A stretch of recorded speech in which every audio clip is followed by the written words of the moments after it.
ಮಹೇಶ್ ಎಂಬುವರ 5 ವರ್ಷದ ಮಗಳು ಅಪ್ರಾಪ್ತ ಬಾಲಕಿಯ ಮೇಲೆ ಇರಿಸಾವೆಯಲ್ಲಿ ವಾಸವಾಗಿರುವ ಗಂಗಾಧರ್ ಗೌಡನ ಮಗ ಯಶಸ್ ಗೌಡ ಅತ್ಯಾಚಾರ ಎಸಗಿದ್ದು ಆರೋಪಿ ಬಗ್ಗೆ ಸೂಕ್ತ ಕ್ರಮ ಜರುಗಿಸುವಂತೆ ಆಗ್ರಹಿಸಿ ಜಿಲ್ಲಾ ಮಡಿವಾಳ ಯುವ ಘಟಕ ಸಂಘದಿಂದ ಜಿಲ್ಲಾಧಿಕಾರಿ ಸಿ ಸತ್ಯಭಾಮ ಅವರಿಗೆ ಮನವಿ ಸಲ್ಲಿಸಲಾಯಿತು.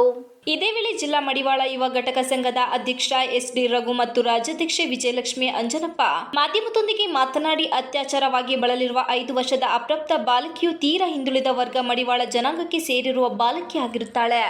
ಬಾಲಕಿಯ ಮೇಲೆ ಚನ್ನರಾಯಪಟ್ಟಣ ತಾಲೂಕಿನ ಹಿರಸಾವೆ ಹೋಬಳಿ ಹಿರಸಾವೆಯಲ್ಲಿ ವಾಸವಾಗಿರುವ ಗಂಗಾಧರ ಗೌಡ ಆಲಿಯಾಸ್ ಪರಮೇಶ್ವರ್ ಅವರ ಮಗ ಯಶಸ್ ಗೌಡ ಅತ್ಯಾಚಾರವೆಸಗಿದ್ದು ಹಾಸನ ನಗರದ ಇಮ್ಸ್ ಆಸ್ಪತ್ರೆಯಲ್ಲಿ ಚಿಕಿತ್ಸೆ ಪಡೆಯುತ್ತಿರುತ್ತಾಳೆ. ಈಕೆ ಪೋಷಕರು ಅತ್ಯಂತ ಆರ್ಥಿಕವಾಗಿ ಸಾಮಾಜಿಕವಾಗಿ ಹಿಂದುಳಿದವರಾಗಿರುತ್ತಾರೆ ಎಂದರು.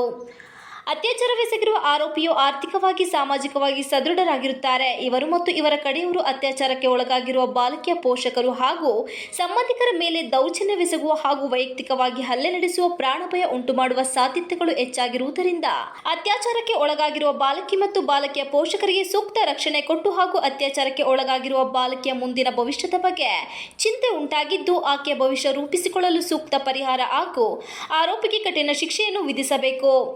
ಆರೋಪಿ ಮೇಲೆ ಕಾನೂನು ಕ್ರಮ ಕೈಗೊಳ್ಳಲು ಈ ಮೂಲಕ ಅತ್ಯಾಚಾರಕ್ಕೆ ಒಳಗಾಗಿರುವ ಬಾಲಕಿ ಮತ್ತು ಪೋಷಕರ ಪರವಾಗಿ ಕೋರಿದರು. ಪ್ರತಿಭಟನೆಯಲ್ಲಿ ಜಿಲ್ಲಾ ಮಡಿವಾಳ ಯುವ ಘಟಕದ ಸಂಘದ ಟಿ ಶಶಿಧರ್, ಎಚ್.ಎನ್. ಮಲ್ಲೇಶ್, ಸೋಮಣ್ಣ, ಬಿ.ಟಿ. ಜಯಮ್ಮ ಸೇರಿದಂತೆ ಇತರರು ಉಪಸ್ಥಿತರಿದ್ದರು. TV 46 Malenadu news Hassan.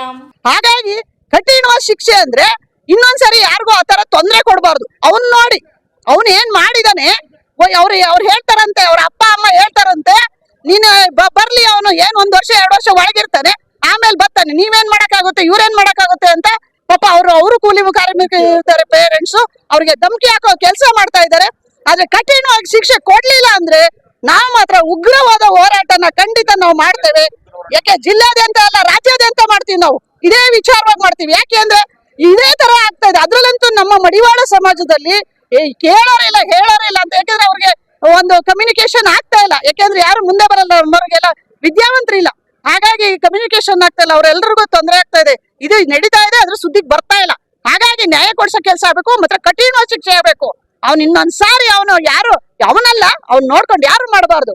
ನಮ್ಮನ್ನ ಹೆಣ್ಮಕ್ಳನ್ನ ರಕ್ಷಣೆ ಮಾಡಿ ಅಂತ ನಾವು ಹೋರಾಟ ಮಾಡ್ಬೇಕಾಗಿದೆ. ಇಡೀ ರಾಜ್ಯದಲ್ಲಿ, ಇಡೀ ದೇಶದಲ್ಲಿ ನಮ್ಮ ಹೆಣ್ಮಕ್ಳನ್ನ ರಕ್ಷಣೆ ಮಾಡ್ಬೇಕು ಅಂತ ನಾನು ಏನ್ ಕೇಳ್ಕೊಂತ ಇದ್ದೀನಿ. ನಾನು ಎಲ್ಲಾರ್ಗೂ ಕೂಡ ನಿಮ್ ಹೆಣ್ಮಕ್ಳನ್ನ ಜೋಪಾನವಾಗಿ ಇಟ್ಟುಕೊಳ್ಳಿ. ನಿಮ್ಗೆ ನಮಸ್ಕಾರ ಹೇಳ್ತೀನಿ.